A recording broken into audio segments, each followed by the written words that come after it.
The snow was turning black. The M10 tank destroyer was a burning coffin. The engine block was engulfed in flames, and the ammunition inside was moments away from detonating.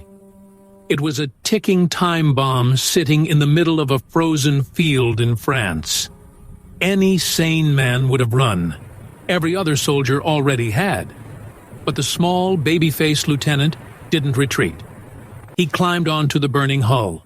He grabbed the .50 caliber machine gun, and he turned to face an entire German company alone.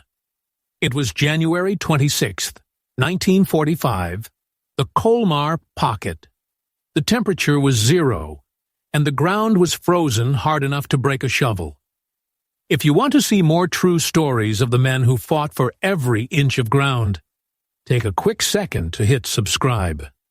The United States Army was battered, exhausted, and bleeding out. And in the middle of this frozen hell, a 19-year-old kid from Texas named Audie Murphy was about to write his name into history. Audie Murphy was shaking. It wasn't just the fear, it was the malaria. He had been vomiting for days, his body burning with fever, his face gaunt and yellow. He stood 5 feet 5 inches tall. He looked like a child wearing his father's uniform. According to his diary, the cold that day felt like a physical weight. He wrote, "My numb hands have trouble gripping the carbine. The wind cuts through my jacket like a razor." He looked at his men. Company B was down to 19 effectives, 19 men to hold a line that needed 100. They were hollow-eyed, freezing, and running out of ammo. The air suddenly stank of cordite and diesel. The silence of the winter forest was shattered by the terrifying sound of heavy engines. Smoke rolled across the ridge like fog, but through the haze, the shapes were unmistakable. 6 German Tiger tanks emerged from the tree line. They were monsters of steel, their tracks churning the snow into mud. Behind them, waves of white-clad infantry moved like ghosts. 250 German soldiers. They were coming right for 19 Americans. Murphy grabbed his field radio. He knew his men didn't stand a chance against armor. "Get the men back to the woods," he yelled over the roar of the approaching engines. One of the sergeants hesitated, looking at the small lieutenant. "Doc, we're not making it if we stay." "You are. Move. Take the men back to the tree line. I'll cover you." "What about you, Lieutenant?" "I'm staying." Then the world exploded. An 88-meter shell from a Tiger tank slammed into the M10 tank destroyer parked next to Murphy's position. The concussion knocked the wind out of him. The crew of the destroyer scrambled out, dragging their wounded into the ditch. The vehicle caught fire instantly. The heat was intense, melting the snow around it. The Germans were closing in, confident. They saw the Americans falling back. They saw the burning armor. They thought the line had collapsed. They thought the road to the command post was open. In his own words later, Murphy described the sensation. "I felt a strange clarity. The fear disappeared. Everything slowed down. I knew I had to hold them back, or my men would be slaughtered." The German infantry was within shouting distance now. Bullets snapped over Murphy's head, sounding like cracking whips. He didn't dig in. He didn't hide in a foxhole. He did the unthinkable. He ran toward the burning M10. The heat was blistering. The vehicle was a death trap, likely to blow its main ammunition stores any second. He pulled himself up onto the rear deck. The metal was hot enough to burn his gloves. The .50 caliber machine gun on the turret was still operational. He checked the belt. It was full. He swung the heavy barrel toward the advancing gray wave. The flames were licking at his boots, the smoke stinging his eyes. He keyed the field telephone connected to headquarters, the wire trailing behind him into the snow. "Fire mission!" he barked into the receiver. "Coordinates X-ray, 2-9er. The voice on the other end was frantic. "How close are they to your position?" "Just hold the line. I'm firing." "Is that tank burning?" "Yes, it's burning. Just give me the artillery." He squeezed the trigger. The heavy machine gun roared, a rhythmic, deafening thunder that cut through the winter air. The German advance faltered. They were stunned. They couldn't see him through the thick, black, oily smoke billowing from the burning vehicle.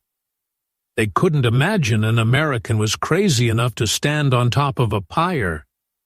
They thought they were facing a concealed pillbox. They didn't know it was just one sick kid on a burning wreck. He mowed down the first wave. The heavy rounds tore through the winter camouflage. He swung the barrel left.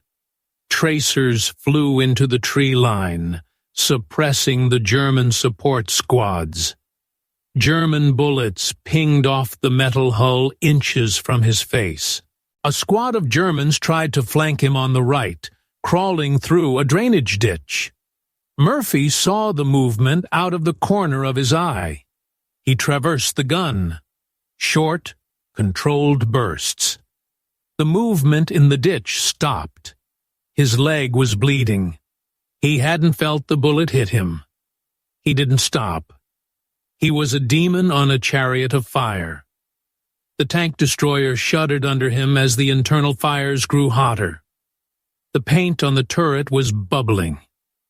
The heat was melting the rubber soles of his boots. He kept firing.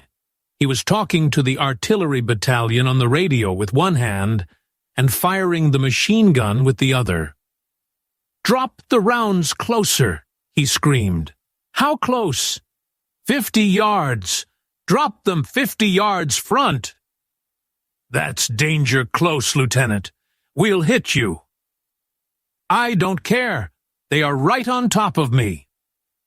The earth shook as American artillery shells began to hammer the field. Shrapnel flew through the air, mixing with the snow and dirt. Murphy was still standing. The Germans wavered. They couldn't understand what they were fighting. Every time they tried to move forward, the machine gun from the burning tank pinned them down. A German squad leader stood up, pointing at the tank, ordering his men to focus fire. Murphy saw him. One burst. The leader fell. The smoke was his only armor. It swirled around him, hiding him, revealing him only as a muzzle flash in the gloom. He was reloading now. His hands were blistered and bloody. The belt clicked into place. He racked the bolt. He went back to work. "Why are you still there?" the radio operator screamed. "Because they are," Murphy replied. He was running out of ammunition.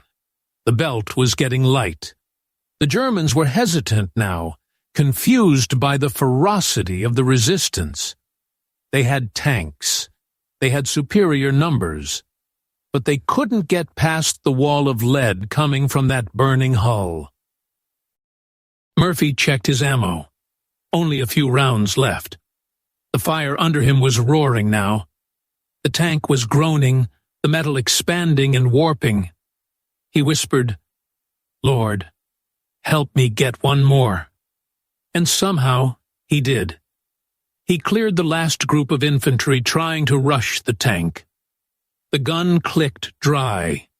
Silence returned to the immediate vicinity, save for the crackle of the flames. The enemy line broke. They fell back, unwilling to push into the teeth of the force they thought was holding the road. Murphy dropped the receiver.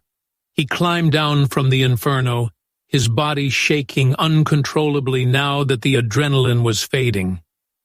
He limped back to the woods, collapsing into the snow near his men. Moments later, a massive explosion ripped through the air. The M10 detonated.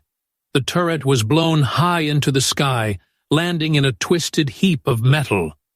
If he had stayed 10 seconds longer, he would have been vaporized.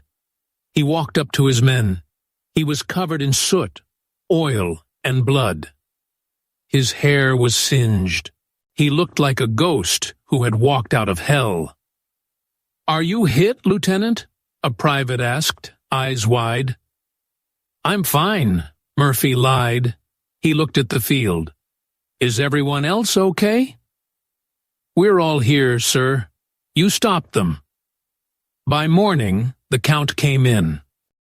Audie Murphy had single-handedly killed or wounded 50 German soldiers. He had held off a company for an hour.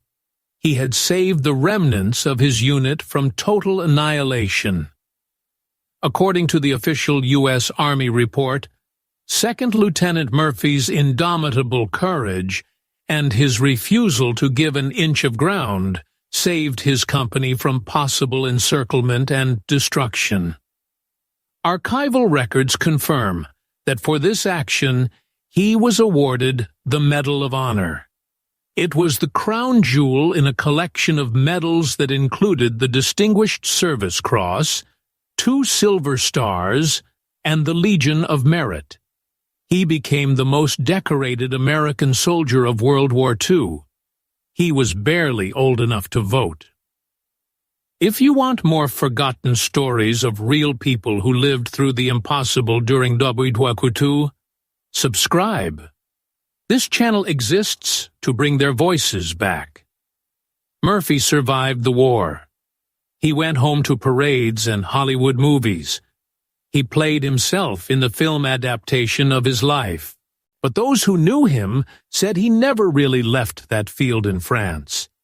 He slept with a loaded pistol under his pillow for the rest of his life. He suffered from nightmares that never went away. War creates heroes, but it also creates shadows. Audie Murphy was the greatest hero of them all, but he carried the longest shadow.